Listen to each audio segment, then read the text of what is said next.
to our podcast. I'm Hora Salsabil and my partner Fauza Kaisneni. We are the hosts of podcast today.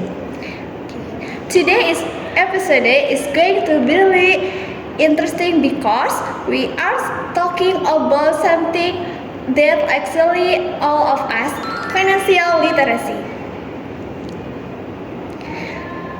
Before we jump into the question, let's talk a bit about financial literacy actually means.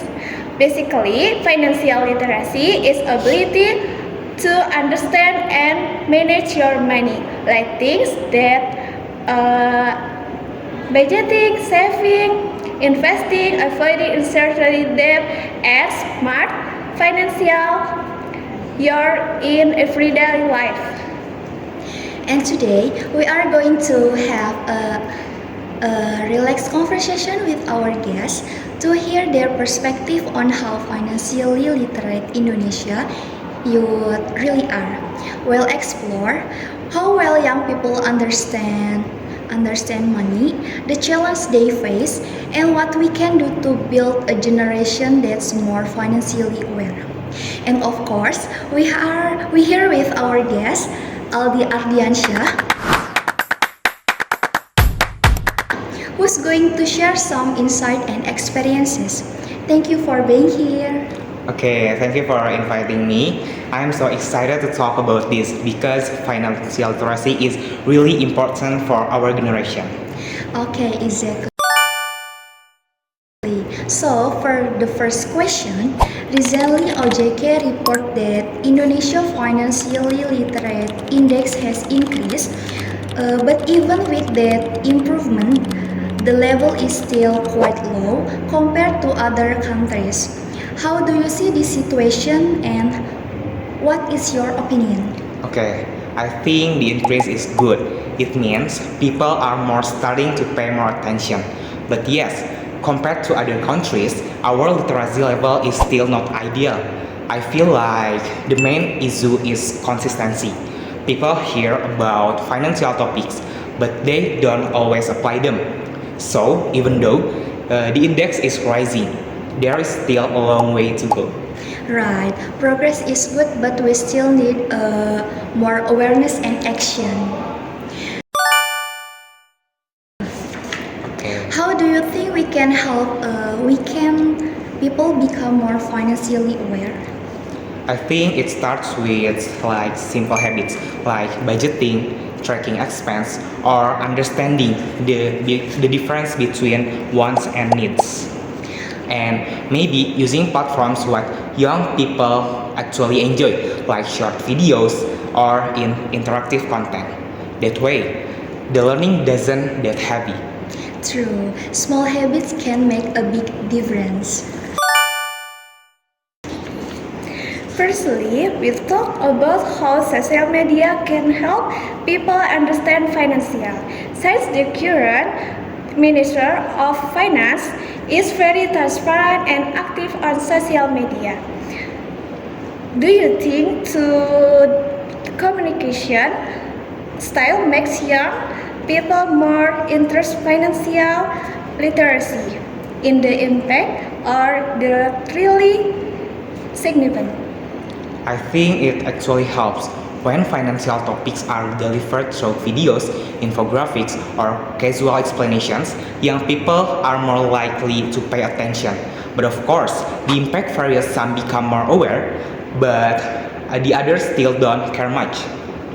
At least the approach is more modern and easier for Gen Z to digest. True, the way information is delivered really change how people respond. Speaking of young people again, digital payments like QRIS are trending right now. Do you think these trends become a big challenge for young people when managing their finances today? Yes, definitely. Digital payments are convenient, but they make spending feel effortless because you don't physically over money. It's easy to overspend without realizing it. So the challenge is the maintaining control. Right, easy to use and easy to overspend.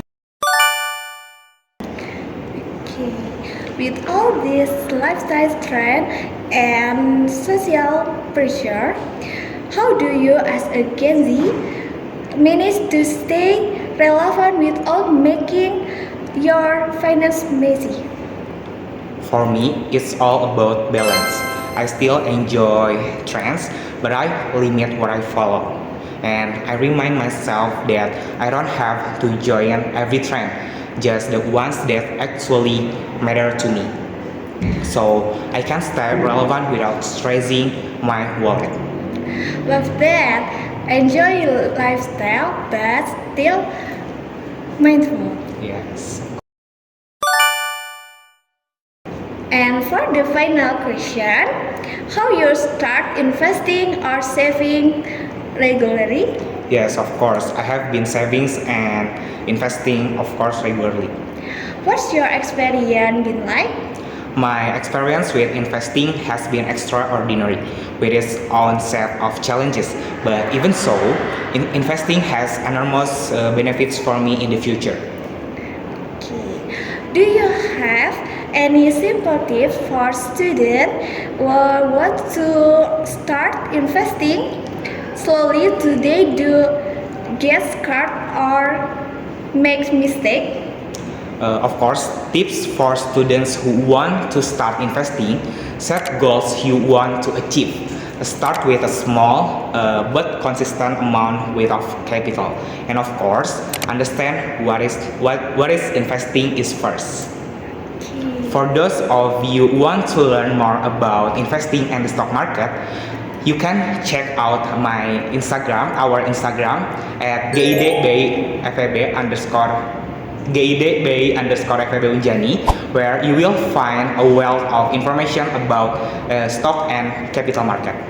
Thank you. Okay, thank you so much for sharing your insight today. It was really fun learning your perspective.